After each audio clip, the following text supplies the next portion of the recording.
Kom ons wees gou vanaand eerlik met mekaar. Jy het al die stilte van God ervaar. Ek het al die stilte van God ervaar. Baie mense ervaar die stilte van God elke dag. Jy sit in 'n situasie waar jy met die Here praat en jy bid en jy vra vir rigting, jy vra vir leiding, jy vra vir hulp, maar jy kry geen antwoord nie. En dit is soms baie moeilik wanneer ons bid en ons hoor niks nie. Ons vra die Here, maar Here, hoekom antwoord U my nie? Nou ek het vandag vir jou goeie nuus. Die woord wys ons en dit leer ons is nooit alleen nie. So hallo, my naam is Roan en baie welkom by Na Ure met God. Groot geloofshelde het ook die stilte van God ervaar. En ons lees daarvan in Psalm 13 waar Dawid roep en hy sê, hoe lank Here sal U my altyd deur vergeet? Hoe lank sal U vir my U aangesig verberg? Hoe lank sal ek planne beraam in my siel met kommer in my hart oordag? Hoe lank sal my vyand oor my verhef? Nou, hier is 'n baie belangrike ding wat ons moet verstaan en ek wil dit vir julle sê, die stilte van God beteken nie hy is afwesig nie. Dit beteken nie God is nie daar nie. Ons is baie dikwels geneig om te dink dat hy nie antwoord nie, omdat hy nie daar is nie. Hy luister nie. Ek is nie goed genoeg om my gebede word nie gehoor nie. Ek het te veel sonde.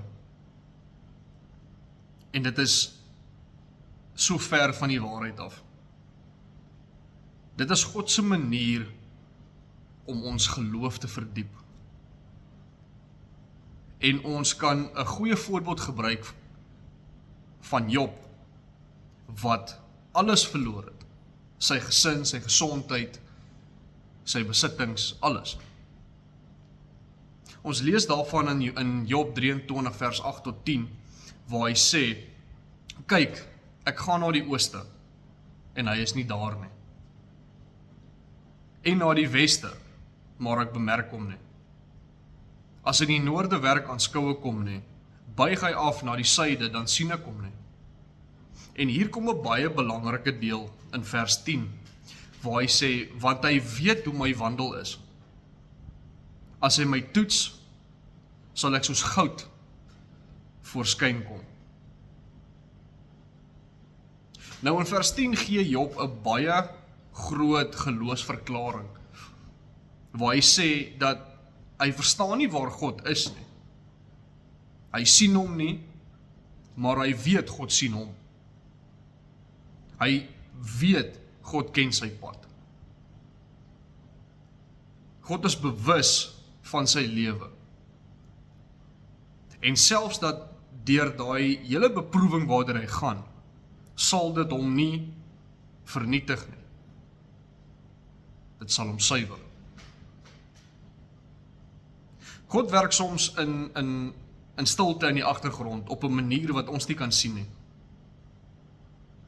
Dis soos wanneer jy 'n saadjie in die grond plant vir daai eerste 7 tot 10 dae wat daar niks gebeur nie. Maar ondergronds, onder die oppervlakte, is daar lewe.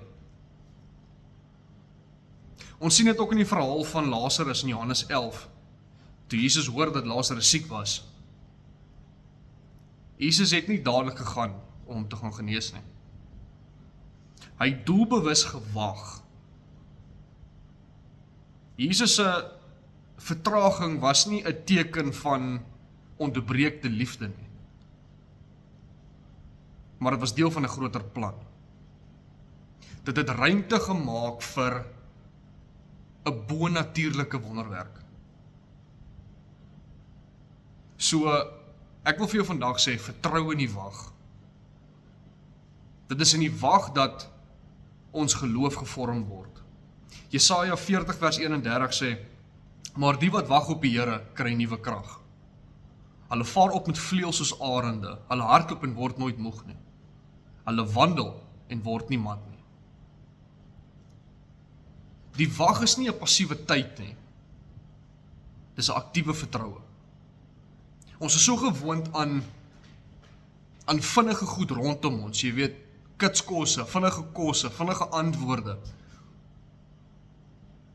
Maar God werk nie so nie. Hy vorm ons nie vinnig nie. Hy vorm ons diep. En dit gebeur in die wag. Wag bou volharding. Net soos atleet se spiere sterker word met weerstand, word ons geloof sterker deur volgehoue wag. Paulus sê in Romeine 5 dat beproewing volharding bring. Volharding bring karakter en karakter bring hoop. Daar's 'n proses en dit alles begin by wag. Wag leer ons afhanklikheid. Dat wanneer ons nie beheer het nie, wanneer ons nie antwoorde het nie, word ons gedwing om ons oë terug te draai op God. Soos Israel in die woestyn, wat elke dag geen kossegoed moes hou nie. Hulle moes elke dag opnuut manna ontvang. Dit kon nie geberre word nie, dit kon nie gestoor word nie, dit sou vrot word, dit sou bederf word. En God het hulle in daai tyd geleer dat hy wat God is ons daaglikse voorsiening. Leer om God te vertrou. Elke dag op 'n slag. Wag herinner ons dat God se tyd perfek is. Prediker 3 sê dit baie mooi, sê alles het 'n bepaalde uur. En elke saak onder die hemel is daar 'n tyd. Selfs wanneer ons nie verstaan nie, werk God se plan volgens die hemelse kalender.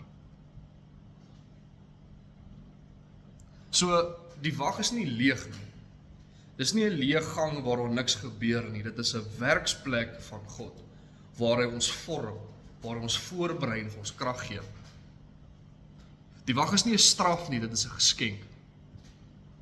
Al voel dit swaar, al is dit die plek waar jy sit en jy jouself bevraagteken, is dit die plek waar God ons leer dat God genoeg is. Dis al wat jy nodig het. Selfs sonder antwoorde. En dit is waar die geloof die diepste wortel skiet. Dis in die wag. En ek wil julle graag los met die volgende skrif. Deuteronomium 31 vers 6 sê: Wees sterk en volmoed. Wees nie bevrees en word nie verskrik vir hulle nie. Want dit is die Here jou God wat saam met jou trek. Hy sal jou nie begewe of verlaat nie.